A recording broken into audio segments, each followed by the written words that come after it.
Salut à tous, c'est Axel de testmobile.fr. Aujourd'hui, j'ai devant moi deux appareils de la nouvelle gamme NXT. À droite, le Sola, à gauche, le Xperia S. Et ce que je vous propose aujourd'hui, c'est de les comparer assez rapidement.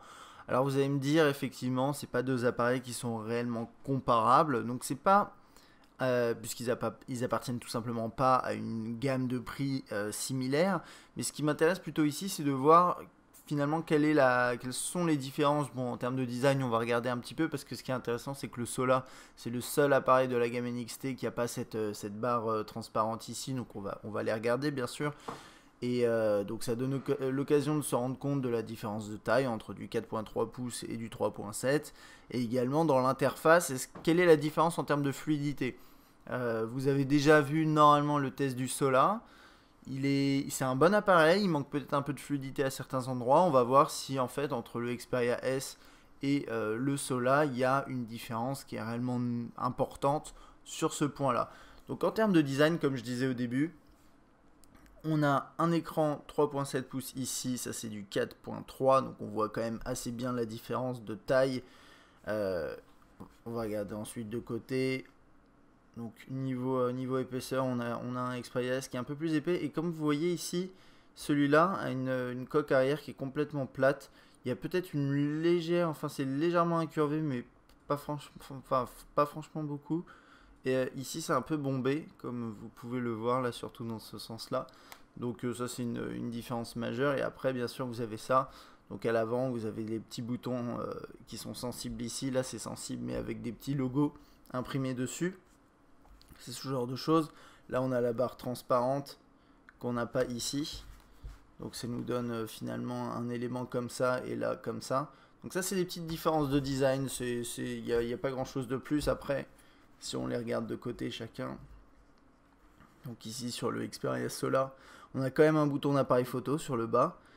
Le bouton de volume qui est placé un petit peu bas, je trouvais, et sur le Xperia S, il est un petit peu plus haut parce que l'écran est plus grand et je trouve ça quand même un peu plus agréable à utiliser.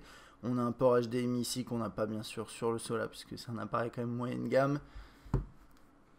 En dessous, pas grand chose de plus à part le micro. Sur la droite, alors le Sola, on a le bouton on-off verrouillé déverrouillé qui est sur la gauche comme ça. Ici on a juste un cache pour le micro USB. Et le bouton on-off verrouillé déverrouillé sur le haut pour le Xperia S avec le jack 3.5 et pour le micro USB-C ici. Et à l'arrière l'appareil photo, donc là on a du 5 mégapixels, là du 12, on a un flash LED, le haut-parleur qui est ici, là le haut-parleur qui est là, pas grand chose à dire. Donc là c'est un prototype mais en termes de design il changera pas hein. Voilà, c'est à peu près tout. Et au niveau de la finition, bah, c'est clair que bon, celui-là est un proto, donc là-dessus, je sais pas si on peut juger réellement, mais moi ce que j'avais dit lors de mon test, c'est qu'effectivement il y avait certaines zones plastiques au niveau de la coque arrière qui craquaient un peu.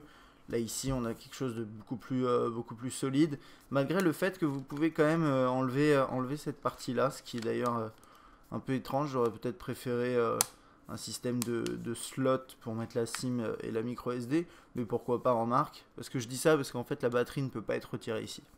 Alors on va passer du coup maintenant dans l'interface. Et vous allez voir que c'est exactement la même surcouche. Je vais zoomer un petit peu. Ok, donc là l'écran est un peu plus lumineux sur la droite, mais ça c'est qu'une question de réglage hein. Donc on va rester comme ça. Là bien sûr on a le tiroir des notifications, on a les pages d'accueil. On va voir, je vais essayer de vous dire ce que... Ouais voilà, moi je le remarque à l'utilisation, je sais pas si ça se voit à la caméra. Mais c'est quand même beaucoup plus fluide, enfin beaucoup plus fluide. C'est plus fluide sur le Xperia S. Et tout ça c'est juste logique. Mais c'est bien de le regarder et de pouvoir le remarquer. Ok. Bien sûr vous avez le pinch ici qui est valable, voilà, qui fonctionne sur les deux appareils. Ensuite après au niveau de tout ce qui est saisie de texte, bien sûr on a un clavier qui prend plus de place, enfin qui est plus confortable sur le Xperia S. Après moi il y a un truc que j'avais remarqué sur le Sola, c'est que parfois j'avais l'impression que l'écran tactile était pas toujours très réactif. Alors encore une fois, c'est un prototype, mais c'est difficile pour moi de vous dire si c'est quelque chose qui sera visible ou non dans la version commerciale, alors que sur le Xperia S, c'était bien mieux. Donc ça, on aura l'occasion de le voir également lors d'un test. Bien sûr, vous avez système de multitâche, voilà, bon, ça c'est du classique. Alors, on va passer dans le menu, on va regarder un peu sur le web comment ça se passe entre les deux appareils. Alors lui, tous les deux sont connectés sur le même réseau Wi-Fi.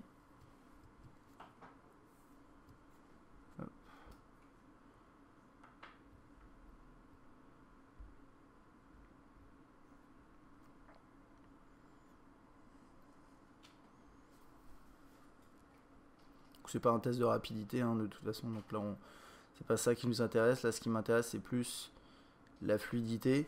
Je vais augmenter un tout petit peu la luminosité sur l'écran du Xperia S pour qu'on soit au même niveau. Alors, qu'est-ce qu'on a?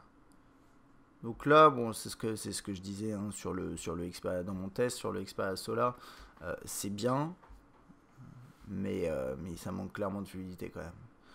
Donc c'est utilisable, disons, plus que bien, c'est plus utilisable, c'est pas idéal, c'est pas optimal, et c'est clair que là-dessus, bon, j'espère qu'il y aura des ajustements quand il passera en version commerciale, mais sincèrement, aujourd'hui, c'est difficile d'avoir vraiment une idée là-dessus.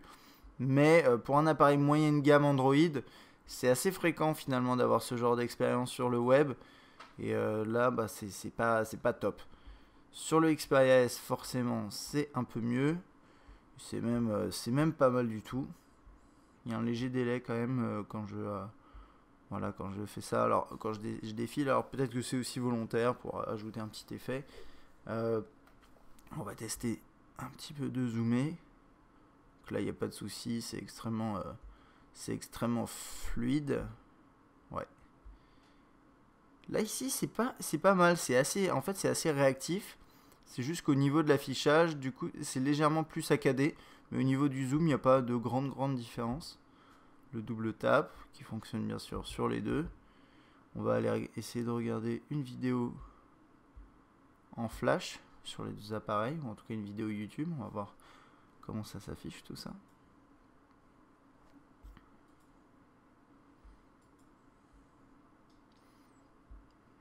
Donc voilà. Toc.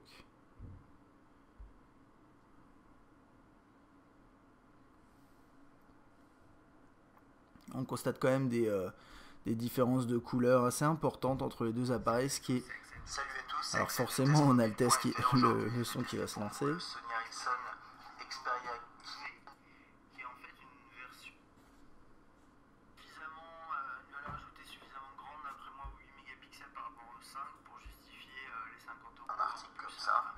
Bon, ça fonctionne, et puis de toute façon, là pour le coup, le plus intéressant, c'est d'utiliser l'application YouTube, ça c'est certain.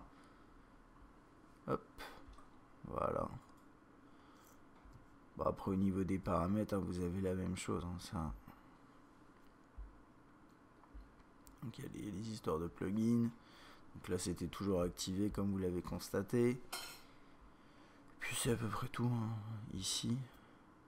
Hop, on va aller voir comment ça se passe dans certaines autres fonctionnalités. Alors, Timescape, ça c'est classique. Lecteur musical, on a le même sur les deux. Ce que je voulais faire peut-être, c'est juste écouter un même morceau et vous dire à l'oreille, vous dire ce que je pensais de du haut-parleur. Et en fait, alors apparemment j'ai pas deux fois les mêmes morceaux, mais c'est pas grave, je vais pouvoir juger comme ça a priori. Donc on va commencer par le Xperia S.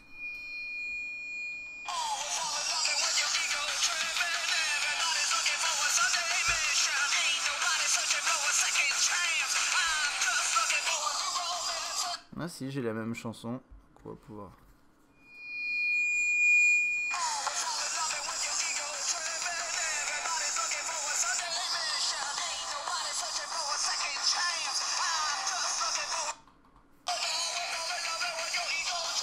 Alors clairement c'est mieux sur le Xperia S, ça c'est sûr, c'est pas surprenant d'ailleurs, Et heureusement que c'est meilleur maintenant, je trouve. Alors le Sola, c'est assez étouffé. Moi, je trouve que la qualité du haut-parleur est vraiment pas top. Mais derrière, le Xperia S, c'est pas non plus excellent. Et pour du haut de gamme, moi, je suis un petit peu déçu. Je m'attendais à un peu mieux. Donc, au final, c'est assez moyen sur les deux. Et c'est un peu mieux sur le Xperia S. Donc, voilà, pas vraiment de grosses surprises là-dessus. On passe à la galerie pour jeter un œil un petit peu à la fluidité dans les images, ce genre de choses. Donc on va ouvrir une photo un peu lourde, si j'arrive à faire ça. Ça va être la même ici. D'ailleurs j'attends, là c'est toujours en train de charger. Voilà, ça vient juste de se mettre de sortir le truc. Alors il y a juste je vais quand même aller revérifier au niveau des paramètres. Ah. Non? Oui. Des paramètres d'affichage pour voir que tout est ric-rac. Voilà, donc il manquait ça, c'est ce qui expliquait la différence de couleur tout à l'heure. Donc ça c'est pas mal déjà de le remettre bien. Alors là j'ai mis ajuster automatiquement la luminosité. Ce qu'on va faire, c'est qu'on va se mettre à fond sur les deux pour que ce soit comparable. Qu'est-ce qu'il y a d'autre au niveau du thème? Je sais pas si ça modifie quoi que ce soit, mais c'est le même thème, donc de toute façon il n'y a pas de souci. J'ai un peu du mal parfois avec les touches sensibles là-dessus. Je suis pas un grand fan des petits points là, ici. Donc ça donne ça. Ok, on va pouvoir aller relancer les images et voir la différence. Alors c'est vrai que ça paraissait plus pâle, vous l'avez vu tout à l'heure, sans la fonctionnalité activée Bravia. Et on va voir maintenant ce que ça vaut. Toc. Alors, à la caméra, ça sera pas forcément facile de le voir, mais bon, j'ai quand même l'impression que niveau couleur, on est mieux sur le Xperia S. Normalement, c'est le même type d'écran. Alors après, comme celui-là, c'est du moyenne gamme, il me semble que quand même la dalle est un petit peu moins performante, mais en termes de techno, par exemple, l'histoire du Bravia Engine, il a intégré sur les deux. Donc bon, c'est difficile là techniquement de vous dire les différences, mais en tout cas à l'œil, on voit clairement que l'Xperia S a un écran de meilleure qualité. Et je vais me mettre de face pour moi parce que là je ne voyais pas de face. C'est un petit peu mieux effectivement. À la caméra c'est un peu plus flagrant, mais je pense que c'est un peu faussé. Parce que vous voyez quand j'incline là, vous êtes pas, en fait vous êtes un peu incliné. Là vous voyez... Au niveau des couleurs, on est quand même pas mal. Là, on est un peu plus pâle. Donc, il y a un truc aussi à noter, c'est que sur le Sola, au niveau des angles de vue, on n'est pas excellent, quoi. Et d'ailleurs, je crois que c'est la même chose sur l'autre. Alors, on va regarder. Je vais vous lancer une photo, si j'y arrive, une image comme ça, pour regarder un petit peu plus au niveau des couleurs, des différences. C'est vrai que c'est pas forcément flagrant. J'ai l'impression quand même qu'on est sur la droite, le dégradé devient plus foncé vers le milieu. Là, on est un peu plus clair. Je sais pas exactement ce que ça implique, pour tout vous dire. Et là, ouais, là, ça se voit direct. Alors, attendez, il y a les reflets, c'est ça le problème. Mais je trouve que le Xperia S reste plus longtemps dans les noirs. Par exemple, là, vous vous mettez là, vous voyez déjà le noir sur le Xperia S. Il est un peu plus noir que le noir sur le Sola, qui est un peu rosé. Ensuite, quand je pars là, tout de suite, je trouve qu'on part... voilà, ça s'éclaircit beaucoup plus vite sur le Sola que sur le Xperia S. Donc ça, c'est bon. C'est des détails. Moi, après, c'est vrai qu'au niveau des angles de vue, je trouve ça un petit peu dommage que sur le Sola, ce soit assez mauvais. Là, si vous voulez, vous êtes un petit peu de face. Moi, je suis un peu plus incliné et je vois clairement une différence entre les deux. Le Sola, sur le Sola, là, de ma vue à moi, c'est-à-dire à peu près ça, voilà.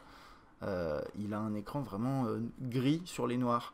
Et c'est pas très impressionnant, disons. Alors après, c'est du moyenne gamme, hein, comme je disais. Donc c'est à prendre en compte et c'est aussi logique. Hein. Mais bon, voilà. Alors ensuite, qu'est-ce qu'on a d'autre? On a dans les emails. Alors là, c'est le même compte email qui est configuré sur les deux. J'ai juste activé ce système-là que je vais mettre uniquement en mode paysage. Voilà. Vous voyez, même au niveau des couleurs, ici, on n'est pas pareil. Alors après, ça peut être une notion de thème. Hein. Faut pas penser qu'il y a des grosses différences au niveau couleur. Après, il y en a, Mais là, ça peut être aussi une question de thème dans l'interface. Pour tout vous dire, là, je suis pas sûr à 100%. Et puis on a la même interface ici. Bien sûr, on a plus d'informations affichées à l'écran sur celui de gauche, le Xperia S, puisqu'on a plus de place et une résolution supérieure. Là, vous voyez, on a un mail en plus par rapport à l'autre. Et puis bien sûr, on a ce système de colonnes qui est présent sur les deux appareils. Voilà. Toc. Ça c'est fait. Alors, qu'est-ce qu'on a d'autre? On a Maps, etc. Bon, ça c'est après c'est du grand classique. Il n'y a pas de changement supplémentaire. Je vais juste terminer avec un petit aperçu de la fluidité dans un jeu plutôt casual gaming qui vient de sortir, à savoir Angry Birds Space. Donc voilà, là j'ai lancé Angry Birds Space sur les deux appareils. Et vous voyez, j'aime bien la gestion de l'espace, on a plus d'infos qui s'affichent sur les écrans à plus grosse résolution. Et c'est donc pas nécessairement juste un rétrécissement des objets ou non. Donc là, c'est assez bien géré, je trouve. Hop, on va aller voir. Le problème, c'est que j'ai pas lancé encore le petit... ding. Voilà. Bon, bien sûr, c'est super fluide sur le Xperia S. Oula, alors attendez, je vais confirmer ou non ça. Il y a l'air d'avoir quand même un léger... attendez, toc. Voilà, là on zoom, on est bien. Dézoom, on est bien. Et là, il y a un léger délai, c'est pas forcément... c'est bizarre. Ok, donc on va zoomer à fond. C'est un peu moins fluide, mais on dirait que c'est volontaire aussi, c'est assez bizarre. Donc on va, hop. Ok.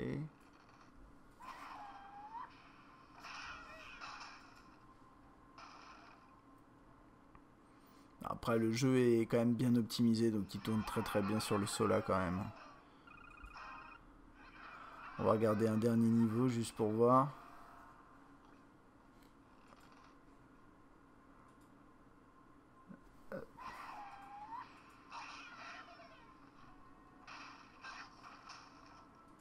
Non, ça tourne quand même bien sur les deux. Donc ça, c'est pour les jeux plutôt casual gaming. Après, si vous rentrez dans des jeux en 3D un peu plus complexes, forcément, ça tournera bien mieux sur le Xperia S. Et vous pourrez d'ailleurs peut-être même pas les faire tourner sur le Sola. Mais comme je disais, c'est un appareil moyenne gamme. Donc voilà, c'est à prendre en compte si vous envisagez d'acheter le Sola. Voilà, ça c'était pour une petite vidéo de comparaison de ces deux terminaux. Alors comme je disais au début en introduction, c'est pas forcément des appareils comparables, mais c'était juste pour avoir une petite idée des différences entre ces deux appareils, à savoir voilà, de moyenne gamme de la gamme NXT et haut de gamme de la gamme NXT. On a quand même des différences intéressantes, surtout au niveau du web, dans la fluidité de l'interface également un petit peu, mais sinon c'est la même chose au niveau de la surcouche. Il y a juste un petit truc dont je n'ai pas parlé, c'est qu'il y a Floating Touch sur le Sola et pas ici. Floating Touch, c'est la petite techno qui permet de simuler une sorte de curseur quand vous êtes sur le web. Là, on le voit un petit peu fonctionner ici. Je touche pas l'écran et ça bouge, alors que là, vous voyez, on l'a pas. Donc voilà, c'est ce petit détail en plus. C'est pas, d'après moi, un critère très important de sélection, hein. Regardez mon test du Sola, vous en saurez plus. Voilà, j'espère que cette petite vidéo vous a plu. À bientôt.